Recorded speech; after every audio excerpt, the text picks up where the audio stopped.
Assalamualaikum warahmatullahi wabarakatuh. Bagaimana kabarnya anak-anak sekalian? Semoga tetap semangat, tetap sehat ya, walaupun masih dalam kondisi pandemi. Baik, sebelum kita mulai, kita awali dengan bacaan basmalah. Bismillahirrahmanirrahim. Semoga pembelajaran daring berjalan dengan lancar.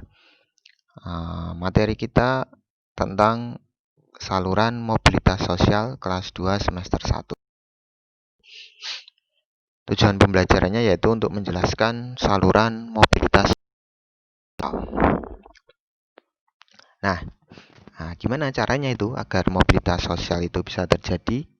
Setiap orang itu mewujudkan mobilitas sosial di lingkungan atau instansi tempat ia sedang berkarya atau dimanapun dia berada. Setiap orang itu pasti akan mewujudkan mobilitas sosial. Nah, kita akan bahas satu persatu saluran-saluran mobilitas sosial. Yang pertama yaitu pendidikan. Nah, pendidikan itu merupakan saluran bagi mobilitas vertikal yang sering digunakan. Karena melalui pendidikan, orang dapat mengubah statusnya. Lembaga-lembaga pendidikan itu umumnya merupakan saluran yang konkret, jelas, pasti dari mobilitas vertikal ke atas. Bahkan dianggap sebagai sosial elevator atau perangkat yang mengangkat seseorang dari kedudukan yang rendah ke kedudukan yang lebih tinggi. Nah, pendidikan itu memberikan kesempatan pada setiap orang untuk mendapatkan kedudukan yang lebih tinggi. Contoh, seorang dari keluarga miskin mengenyam sekolah sampai ke jenjang perguruan tinggi, lulus, kemudian memiliki pengetahuan dagang dan menggunakan pengetahuannya untuk berusaha. Nah, setelah ia berhasil menjadi pedagang, secara otomatis status sosialnya juga meningkat. Atau contoh-contoh yang lain, misalkan katakanlah misalnya ada seorang anak dari tukang becak, karena dia memiliki semangat, karena ada orang tua yang susah payah membiayai sekolahnya, dia sekolah dari SD sampai kuliah, dia mengambil jurusan kedokteran tanpa tes, tanpa biaya uang gedung, uang sumbangan dan lain sebagainya, atau 0 rupiah, akhirnya menjadi seorang dokter. Nah, dia mengangkat harkat martabat keluarganya. Artinya dari pendidikan itu adalah saluran yang pasti atau konkret dalam mobilitas sosial. Dan yang kedua adalah organisasi politik. Itu. Nah, banyak contoh orang yang meniti perjuangan karir di organisasi politik dari tingkat rendah sampai tinggi. Contoh adalah Presiden Republik Indonesia yang pertama, Insinyur Soekarno. Nah, ketika mendirikan Partai Nasional Indonesia, Soekarno itu tidak memiliki jabatan di pemerintahan. Namun, melalui perjuangan politik, Soekarno dikenal oleh rakyat maupun penjajah. Pada saat kemerdekaan, Soekarno terpilih menjadi Presiden Republik pertama. Nah, seorang anggota partai politik yang profesional dan punya dedikasi tinggi, kemungkinan besar itu cepat mendapatkan status yang semakin tinggi dalam partainya, sampai akhirnya menjadi anggota dewan misalkan. Atau anak-anak sekalian bisa mungkin menemukan berbagai contoh perjuangan orang-orang di partai politik di sekitar tempat tinggal anak-anak semua misalkan. Misalkan dari pedagang, dia menggunakan kendaraan organisasi politik, nggak tahu dari partai mana misalkan.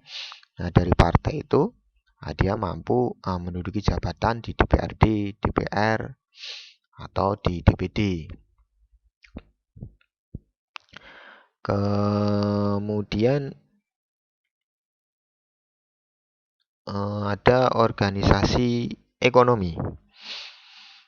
Nah, organisasi yang bergerak itu antara lain dalam bidang perusahaan ataupun jasa. Nah, umumnya memberikan kesempatan seluas-luasnya bagi seorang untuk mencapai mobilitas vertikal.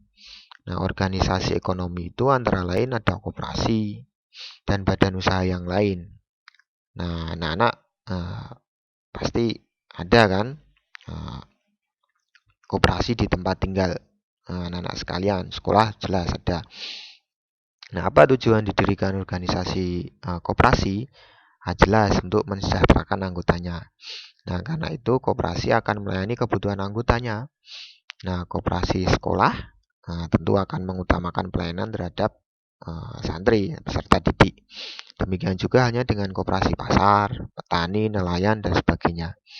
Nah, melalui organisasi koperasi itu, kesejahteraan anggota dapat ada organisasi profesi. Nah, contohnya adalah di video anak-anak bisa melihat ada Ikatan Dokter Indonesia Cabang Jakarta Pusat. Itu hanya contoh. Ada banyak organisasi-organisasi profesi yang lain. Nah, contoh organisasi profesi lain itu dijadikan sebagai saluran mobilitas vertikal adalah misalkan ada PGRI, Persatuan Guru Republik Indonesia. Kemudian ID itu, kemudian ada Himpunan Pengusaha Muda Indonesia, dan ada organisasi profesi lain. Jadi misalkan nanti kalau anak-anak setelah lulus dari MTS, kemudian melanjutkan ke madrasah, aliyah, kemudian lulus, kemudian mendaftar ke perguruan tinggi. Nah, di situ anak-anak sekalian bisa memilih jurusan-jurusan, misalkan ada jurusan geografi, nanti ada IGI, Ikatan Geografi Indonesia. Nanti ada misalkan kalau anak-anak ngambil jurusan akuntansi ya nanti juga ada Ikatan Akuntan. Misalkan nanti ada arsitek, nanti juga ada himpunan arsitek, itu juga ada yang disebut sebagai organisasi profesi. Nah, anak-anak dapat menemukan berbagai organisasi profesi yang ada di Indonesia, banyak ya. Nah, gimana caranya itu kok organisasi profesi dapat menjadi sarana saluran mobilitas vertikal? Nah, karena organisasi profesi itu merupakan himpunan orang-orang yang memiliki profesi yang sama, sehingga mereka akan selalu kompak dan kuat memperjuangkan profesinya. Nah, contoh nih, organisasi profesi guru persatuan, guru Republik Indonesia. Nah, ini merupakan salah satu wadah atau sarana perjuangan para guru dalam bidang pendidikan dan kesejahteraan guru. Nah, selain memperjuangkan pendidikan di Indonesia itu, PGRI juga memperjuangkan peningkatan kesejahteraan guru. Perjuangan PGRI tentu diperhatikan oleh pemerintah Indonesia sehingga kesejahteraan. Selanjutnya kita bahas latihan soal. Ada soal KSN Kota atau Kabupaten tahun 2019. Sebagai guru berprestasi, Bu Ana Marlina dipercaya menjadi Ketua Persatuan Guru Republik Indonesia atau PGRI tingkat kabupaten. Nah, hal ini menunjukkan bahwa saluran mobilitas sosial bisa dilakukan melalui organisasi. Jelas, tadi ya sudah dibahas pada poin keempat, yaitu organisasi profesi. Jadi tanpa berpikir panjang, tidak perlu jawab B, C, D, pasti langsung ke option A, yaitu organisasi profesi. Kira-kira seperti itu pertemuan daring kita yang singkat. Semoga akhir kata, Assalamualaikum warahmatullahi wabarakatuh.